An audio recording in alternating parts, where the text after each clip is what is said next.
Hi everybody, I'm Sam Gelfand and this is Local News 8. Hear ye, hear ye. Pocatello is currently hosting the Mystic Realms Fantasy Fair. Its most popular attraction, medieval armored combat. Real armor, real weapons, and real passionate fighters. I did a deep dive into this fascinating sport and learned how it helps the good knights slay their own dragons.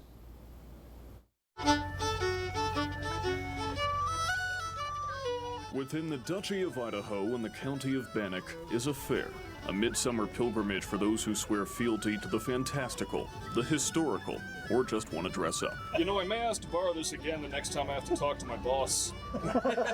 And then there's Rick Persinski, who arrives with a full set of armor. I'm just kind of a wandering swordsman at this point, honestly. Forsooth, he's a fighter.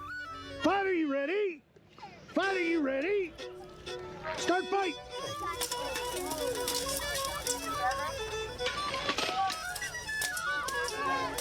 A knight of the Danse Macabre known as Armored Combat, or Buhurt in Old French. It's essentially a recreation of medieval tournaments. Austin Smith has competed for 6 years now. Knights eventually became much less effective on the battlefield. However, they were an integral part of the political landscape of basically every medieval country.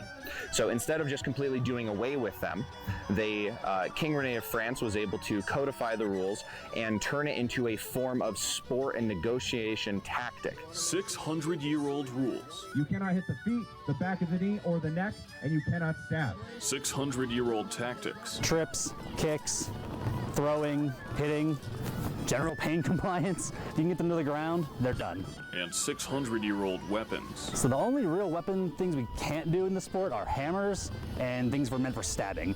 Anything else for the most part is fair game. Maces, flails, axes, and spoons. Yeah, I got a few made out of rebar for eating or throwing, I guess. And then my big old combat spoon.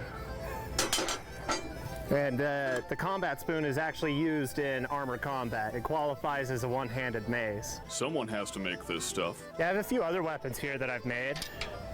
And that someone is Brandon Reardon. Like, this is actually what I do full-time, is make weapons for armored combat and fix armor as well. Leather straps that need to be replaced. Sometimes rivets will pop out. There we go.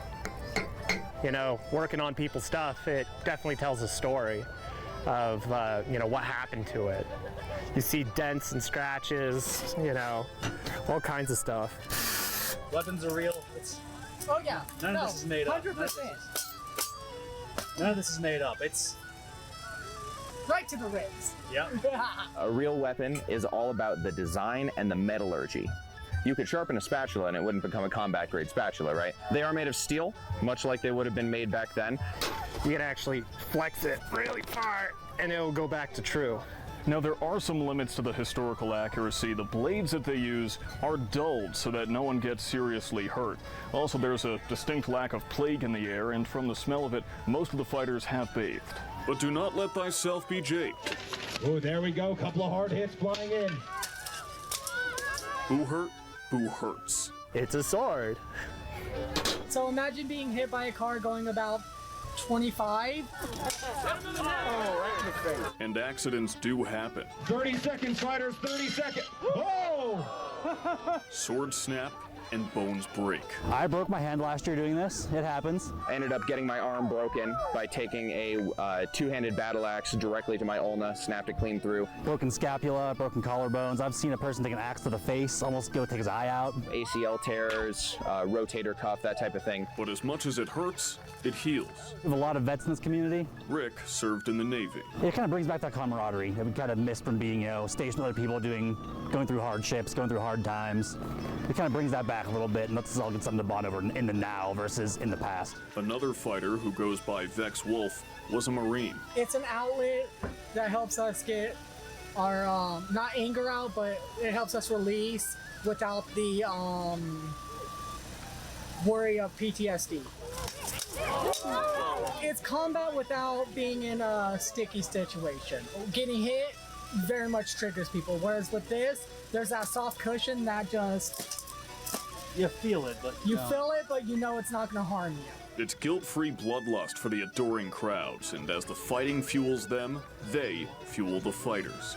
And even battle-weary veterans find a second wind. It does look kind of goofy, I'll give it that. But at the end of the day, I think once they actually see it happen versus hearing about it happen, it comes a little more clear to them that this is actually serious. That was really cool. I've never seen anything like that before. It was dope. It was dope. I want more. Look at us. We're grown men and fighting in armor. It's great. Like, it's one of the best things in the world to me. I'm very well aware of how absurd it is, and that's why I like it. Armored combat's relatively new to the United States. We only have about 3,000 to 4,000 fighters in the whole country. But if the fans are to be believed, this sport could be a winner. You'll have another chance to see the Armored Combat at noon and 4 p.m. tomorrow, and if you want to take part, the Idaho Falls chapter is hosting a new fighter orientation on July 20th at Tolfus Park.